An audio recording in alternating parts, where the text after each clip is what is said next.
ஆளுநர் வெளிநடப்புக்கான காரணம் என்பது ஆளுநர் உரையை தமிழாக்கத்தை சட்டப்பேரவை தலைவர் அப்பாவு வாசித்து முடித்த பின்பாக அவர் மத்திய அரசினுடைய நிதி மற்றும் சாவர்கர் உள்ளிட்ட பெயர்களை பயன்படுத்தியதன் காரணமாகத்தான் சபாநாயகரே அவை நடவடிக்கைகளை மரபுகளை மீறியதால் தான் ஆளுநர் RN ரவி வெளிநடப்பு செய்தார். ஆளுநரினுடைய உரை வாசிக்கப்படும் போது அவர் மரபின் அடிப்படையில் முழுவதுமாக அமர்ந்து அந்த உரையை கேட்டார் என்றும் நயினார் நாகேந்திரன் குறிப்பிடுகிறார்.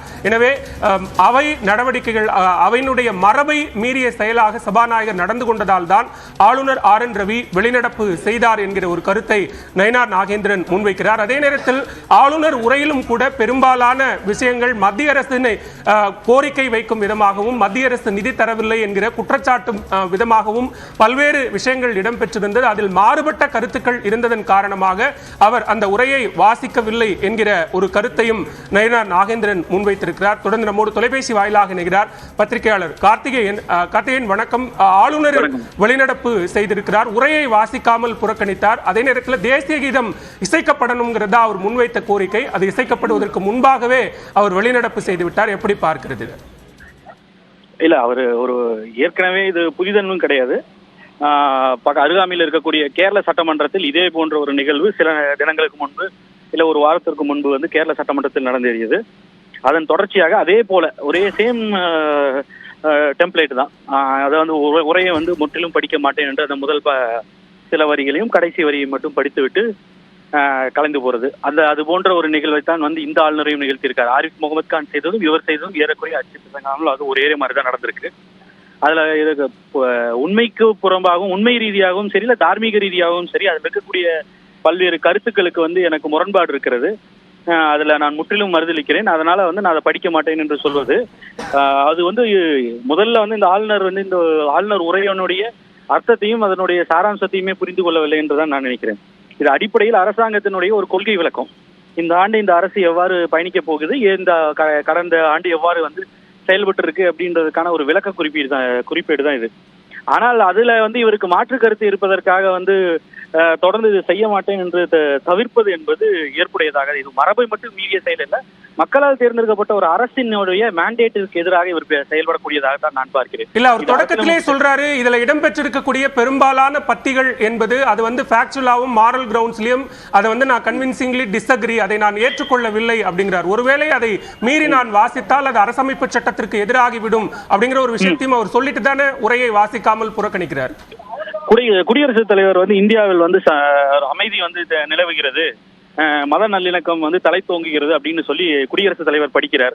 மணிப்பூர் கலவரம் என்ன நடந்ததுன்னு தெரியும், நுவால வந்து ஹரியானாவில் என்ன நடந்ததுன்னு என்று எல்லோருக்குமே தெரியும். அப்போ மாநிலத்தில் பல்வேறு இடங்கள்ல வந்து சிறுபான்மையின மக்களுக்கும் பட்டியல மக்களுக்கு எதிராக கூடிய எது போன்ற பிரச்சனைகள் வந்து நடந்துட்டு இருக்கு, எவ்வளவு கலவரங்கள் நடக்கிறது. நாம் பேசிக்கொண்டிருக்கக்கூடிய வேலையிலே வந்து வட மாநிலத்தில் வந்து பிரச்சனை நடந்து கொண்டிருக்கு. அப்போ இதெல்லாம் தாண்டி வந்து குடியரசுத் தலைவர் என்ன அடிப்படையில வந்து அப்போ அரசியலமைப்பு சட்டத்துக்கு முரணா பேசுகிறாரா, உண்மைக்கு புறம்பா பேசுறாரா? அமைதி வந்து தலை தோங்குது, இங்க மத நல்லிணக்கம் தலை தோங்குது அப்படின்ற ஒரு வார்த்தையை வந்து படிச்சுட்டு போறாரு இல்லையா?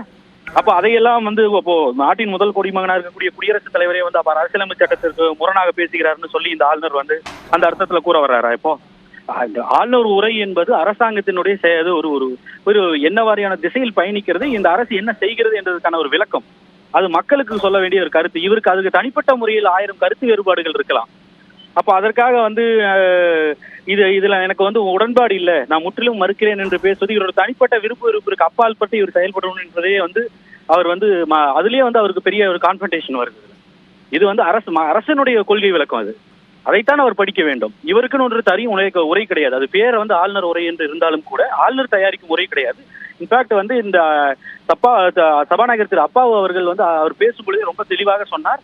அந்த தீர்மானத்தை முன்மொழியும் பொழுது அவர் கொண்டு வரும் பொழுது வந்து திரு துரைமுருகன் அவர்கள் கொண்டு வருவதற்கு முன்பே அவர் சொன்னார், ஆளுநருடைய ஒப்புதலோடு இந்த உரை தயாரிக்கப்பட்டு அவரோட ஒப்புதலோடு தான் வந்து இது வந்து உறுப்பினர்களுக்கு வந்து எல்லோருக்கும் வந்து சர்க்குலேட் செய்யப்பட்டது அப்படின்னு சொல்றாரு. அப்ப ஏற்கனவே இதே போன்ற ஒரு நிலை தான் வந்து நம்ம 2023 பார்த்தோம். அவரோட ஒப்புதலோடு தான் அந்த உரை தயாரிக்கப்படுகிறது. அவர் அந்த ஒப்புதலோடு தான் வந்து எல்லா உறுப்பினர்களுக்கும் வழங்கப்படுகிறது. அப்போ ஒப்புக்கொண்ட உரையை வந்து இன்று அந்த சபைக்கு வந்ததுக்கு அப்புறம் படிக்க மாட்டேன்னு சொல்றதுல வந்து எந்த நடைமுறை அது? அப்ப ஏற்கனவே இவருக்கு வந்து சில மாற்று கருத்துகள் இருக்குன்னா அந்த கருத்துக்களை வந்து அரசாங்கத்திற்கு கூடி இருக்கலாம், இதே போன்ற விவாதங்கள்லாம் வந்து சென்ற ஆண்டும் நடந்தது. ஜனவரி 9 இதே போல ஒரு நிகழ்வு நடந்தப்போ 2023. அப்போ முதலில் ஒப்புக்கொண்டு ஒப்புதல் தெரிவித்து விட்டு சபாநாயகர் தலைமையில வந்து இந்த சட்டப்பேரவை கூடும் பொழுது சட்டப்பேரவை வளாகத்துக்குள்ள வந்து சட்டப்பேரவைக்குள்ள வந்து எனக்கு இதுல உடன்பாடு இல்லை அப்படின்னு கூறுவது வந்து இது வந்து அரசியல் செயல்பாடு தானே. இது வேற என்ன இருக்க முடியும் இதற்கு காரணம்? அதற்கு தான் நான் உங்களுக்கு வந்து குடியரசுத் தலைவர் உதாரணம் காட்டினேன். குடியரசுத் தலைவருக்கு இது போல 1000 மாற்றுக் கருத்துகள் இருக்குன்னு சொல்லியோ இல்ல பாஜக ஆளும் மாநிலங்கள் இது போல ஆளுநர்களுக்கு வந்து அரசோடு மாற்று கருத்து இருக்கு, அவர்கள் கொடுக்கக்கூடிய தரவுகள்ல இருந்து மாற்று கருத்து இருக்குது என்று சொல்லி யாரெல்லாம் ஏதாவது ஒரு ஆளுநரோ இல்ல குடியரசுத் தலைவரோ வந்து மாற்று கருத்துக்களை வெளிப்படுத்தி இருக்காங்களா, இல்ல உரையை புறக்கணிச்சிருக்காங்களா, இல்ல தவிர்த்து இருக்காங்களா, அதோடைய பகுதிகளை படிக்க தவிர்த்து இருக்காங்களா? அந்த மாதிரி எந்த ஒரு நிகழ்வுமே நடக்கிறது இல்லையே. ஆனா எதிர்கட்சி மாநிலங்கள்ல கேரளாவில் நடக்குது, முகமது ஆரிஃப் கான் செய்கிறார், இங்கு தமிழக ஆளுநர் திரு RN ரவி அவர்கள் செய்கிறார் என்றால் அப்புறம் திட்டமிட்டு எதிர்கட்சி மாநிலங்களில் இருக்கக்கூடிய ஆளுநர்களுடைய செயல்பாடு மட்டும்தான் இவ்வாறு இருக்கிறது.